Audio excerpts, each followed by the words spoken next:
B'siyata d'shmaya, we're going to learn Yoma Daf Lamed Daled. We're going to start 12 lines from the top of the Omid.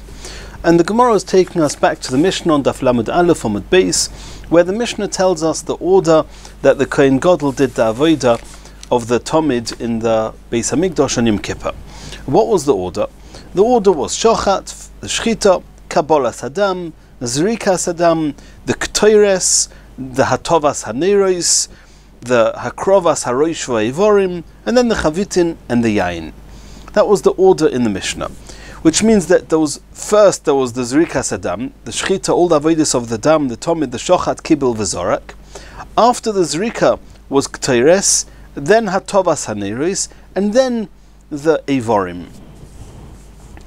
And the truth is, everybody agrees that the Ktoires was after the Zrikas Hadam. There's no machlekes about that. And everybody agrees that the Ktoires was before the Eivorim. But that's quite a wide stretch, because there were quite a number of things that happened also between the Zrikas Hadam and the Eivorim. There was more going on. And it's actually a machlekes between Abba Shaul that we learnt about extensively before in the previous Gemara on Daf Lamed Gimel. And the Rabbanon who are Choyluk and Abba Shaul on Daf Yudaled, Daf Tezvav, we saw that in the Gemara. And what was the machlekes? The machlekes was that according to the Chachomim, there was first the Dam, then there was the Hatova of the 5 Neiros, then there was the Ktoires, and then there was the Hatova of the 2 Neiros, and then there was the Eivorim. So if you wanted to mark, according to the Rabbanon, where was the Ktoires, then the most accurate thing that we would say that the Ktoires was between the Dam and finishing the Hatovas Haneros. We disregard the starting of the Hatovas Haneros.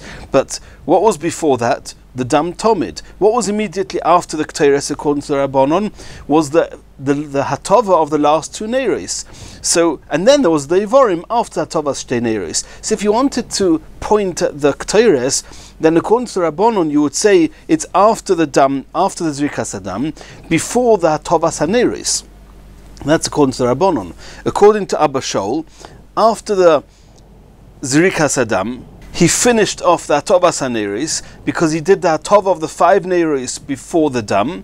Then there was the Dam, the Shechita and the Zrika of the Dam Tomid. And then he finished doing the Hatovas Haneros. Then he did the Ktoires, and then the Eivorim. So according to Abba Shaul, if we wanted to speak about the Ktoires, then we would actually say it was between the Hatovas Haneros and the Eivorim. We wouldn't have to go all the way back and say it was between the Dam Tomid and the Eivorim, because after the Dam Tomid, before the Ktoires, there was the completion of the Hatovas Haneros.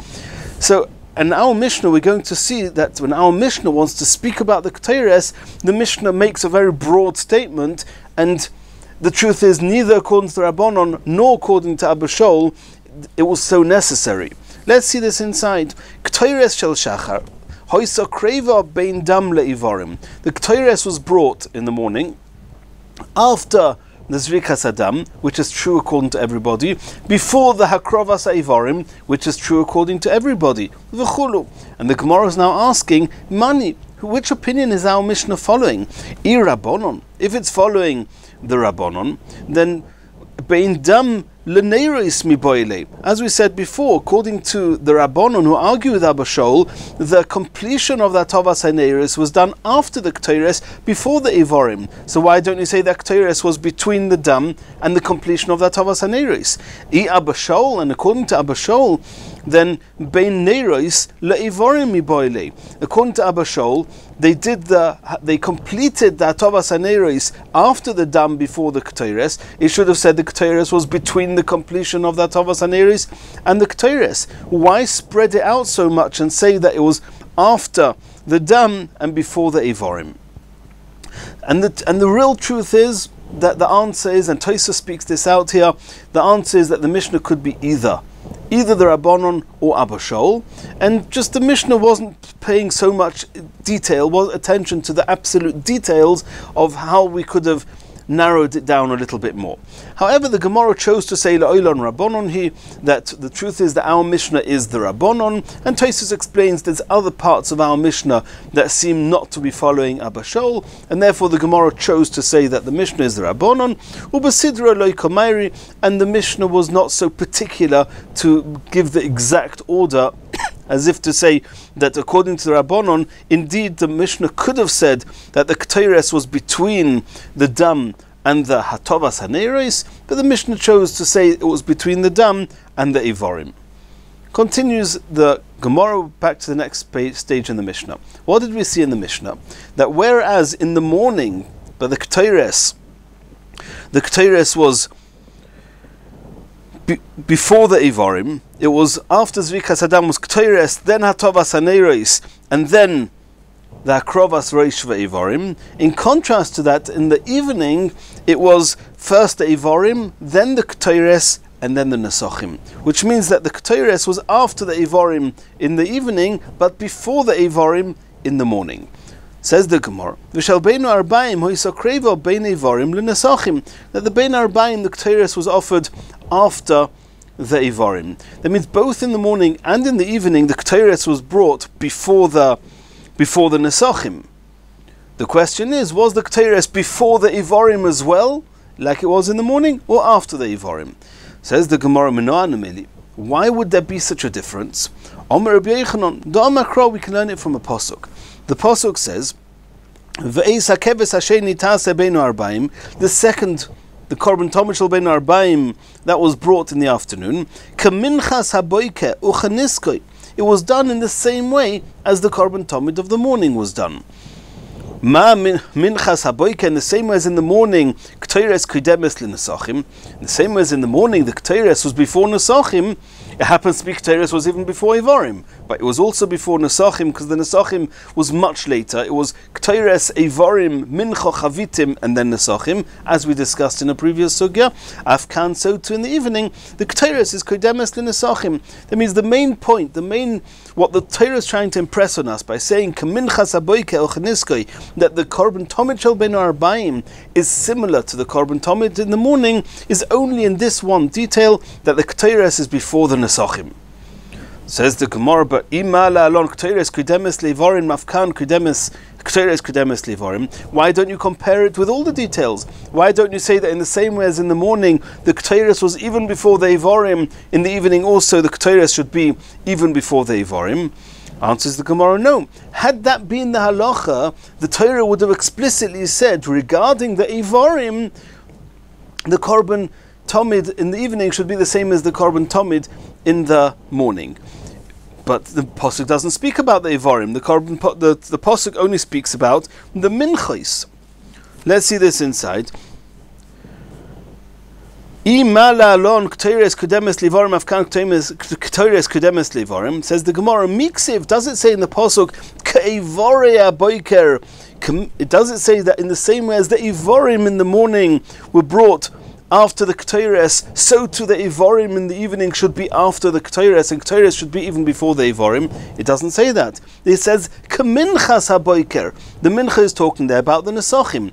That's regarding the Nesachim ksiv Kaminchas haboiker. That the mincha of the afternoon should be the same, which is the word mincha is used here for the nesachim. The wines are also called in minchas nesachim. That in the same way as the nesachim in the morning were just after the Ketores was before the nesachim, so too in the evening the nesachim is just after the Ketores. But there's no reason to say that the Ketores has to be even before the Ivorim, and even more than that. Had it been true that the Ketores has to be even before the Ivorim, the Torah would have spoken about the Ivorim, not about the Nesachim. Continues the Gemara, Tonu Rabbanon. It says in the pasuk, V'niskoi, the Nesachim, how much wine would one bring with a korban tomid? Revi'is ahin a quarter of ahin lakeves palam, lakeves ha'echod, ba'koidesh hasich nesech sheichor lashem. And the question is, this pasuk here, because we know that there was a korban tomid shel shachar, there was a korban tomid shel bein arbaim, and only in one of them, only once the Torah says that the nesachim is a quarter of a hin of wine.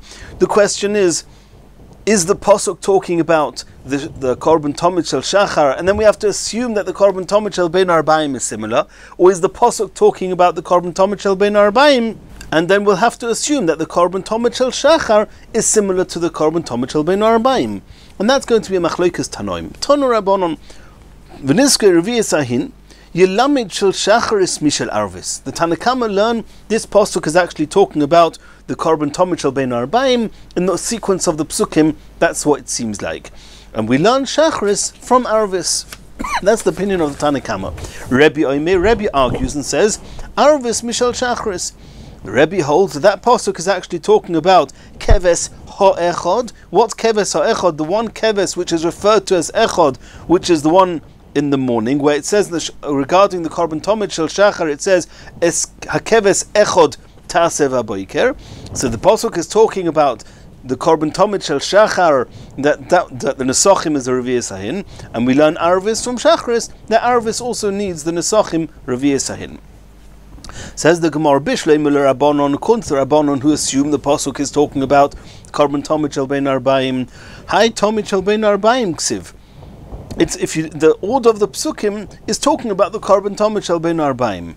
Elo Rabbi maitam. What would be the reasoning of Rabbi, who assumes that this pasuk is talking about the korban tomid shel shachar? As we explained, Omar Rabbi Bar Ula Omar Kra, it says in the pasuk lakeves ho'echod.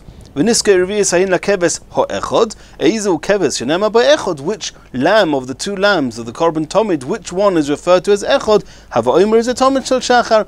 It's talking about the korban tomid shel shachar, as we quoted before the pasuk as hakeves echod tasev aboiker. Rabbanon my echod. According to Rabbanon, who say that the pasuk here is talking about the korban tomid shel bein arbaim, what do they do with the word echod? Answers the Gemara, miyuchad shebe'edrei, to impress on us that you should bring the korban tomid from the most special lamb amongst the herd. The Rabbi, who says that I need the word echod to tell us that that the pasuk is talking about the korban tomid shel shachar. How does Rabbi know that you have to bring the miyuchad?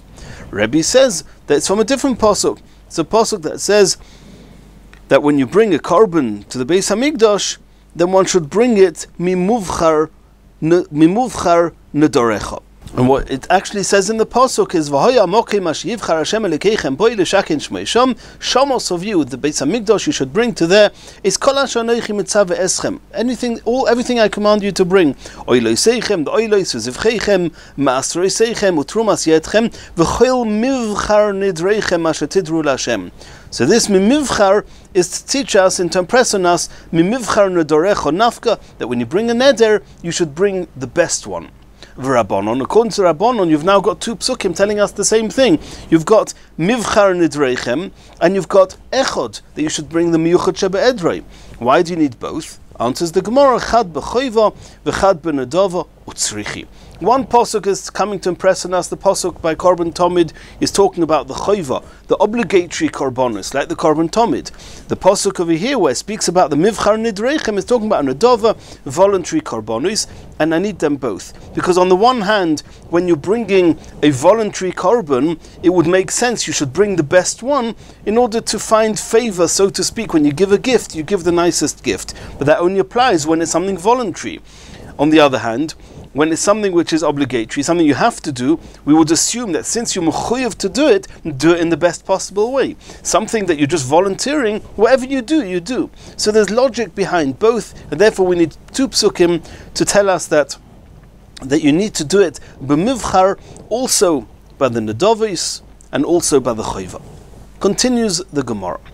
Im hoya kohen gadol zokin or istenis uchulu. We saw in the Mishnah, if a kohen gadol is old or very delicate, and it's hard for him to go into a cold mikveh. As we said, the water of the mikveh was coming from the spring, from the Ein Eitam, and it was cold. So the Mishnah says, Mechamin leichamin, they would heat up water for him before Yom Kippur, and on Yom Kippur they would pour the water into the mikveh, kadei shetofik tzinoson, in order to remove some of the chill of the mikveh. Says the Gemara, Tanya, we learnt in the Brisa. In our Mishnah it says the heated up water. In the Mishnah, in the Brisa, what does it say? Omer Rabbi Yehuda, Ashoshi shel barzel, iron bars, hoyu mechamin me'erev Yom Kippurim. They would heat up some iron bars, they would put it onto the flame, umatilin letoich tzeinon, and then on Yom Kippur they would put these hot iron bars into the mikveh, k'nei shetofik tzinosam, and that would remove some of the chill. Asks the Gemara on the Brisa, V'aloi metzarif. We know that when metal is very, very hot, and then you put it into cold water, it hardens the metal. Hardening the metal is tikkun kli, you're fixing a kli, and is one of the melachos, an av melacha of makeh b'patish. It should be also to do that on Shabbos and Yom Kippur, on Yom Tov. Answers the Gemara, Omer of Bivi, if we're talking about that when the hot iron bar was put into the mikveh, it wasn't hot enough that putting it into the mikveh, into the cold mikveh, was actually going to harden it. Abaye says a different answer. Even if it was hot enough that it did become strengthened by putting it into the mikveh, Abaye says that there's an opinion that holds that davar she'ein miskaven is, which is the opinion of Reb Shimon, that davar she'ein miskaven is patur, or is mutter. Since I'm not intending, the intention of putting this iron bar, the hot bar, into the mikveh is not in order to strengthen it, it's in order to warm up the mikveh a little bit. Since it's a davar she'ein miskaven, it's mutter. Asks the Gemara, Mi Omer Abaye, Hochi, does Abaye really hold of what Reb Shimon says, that davar she'ein miskaven mutter? We're about to bring proof that Abaye actually holds of Rabbi Yehuda that davar she'ein miskaven is aser. Tanya, we learnt in the Brisa, Besar or Losei. The Pasuk says, Uvayim Hashmini, on the 8th day, Yimoil Besar or Losei, you do the Mila on the orlo skin. And what does the Brisa say? Afilu b'mokim she'esham baheres, even when there's a baheres, a type of tzaras, on the Mila, you can cut it off. That's the mitzvah of Mila. Normally there's a mitzvah in the Torah, you're not allowed to cut away a tzaras. But if you have the mitzvah of Mila, you're allowed to. Divrei Rabbi Yashia, that's the opinion of Rabbi Yashia. Vavinon bo, when they were learning it, they were wondering, Krolomoli, why do I need a posuk to say that by bris Mila I'm allowed to cut off this tzaras? I don't need a pasuk, because according to the opinions that say davar she'ein miskaven mutter, I'm not intending, my plan and intention is not to remove tzaras. My intention is to mekayim mitzvahs mila. So why do I need a special pasuk of besar or losoi to say that you can remove it? It should be mutter to remove it anyway.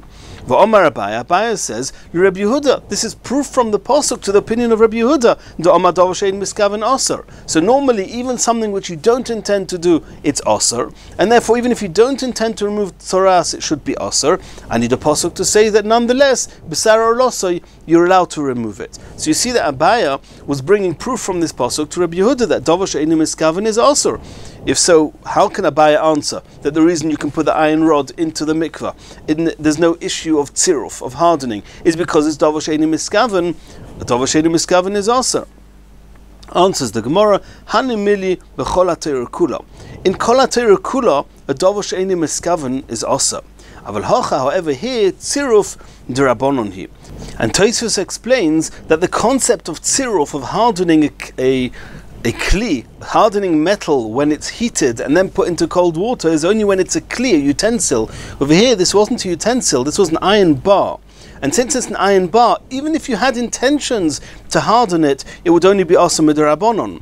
And therefore over here, when you don't have intentions to harden it, even Rabbi Yehuda will agree that since it's davar she'ein miskaven, it's going to be mutter. And that's why over here there was no issue, the brisa, of putting the iron bar into the mikveh. That's how Tosfos explains this, and Emir Hashem, in the next shiur we're going to start the next Mishnah.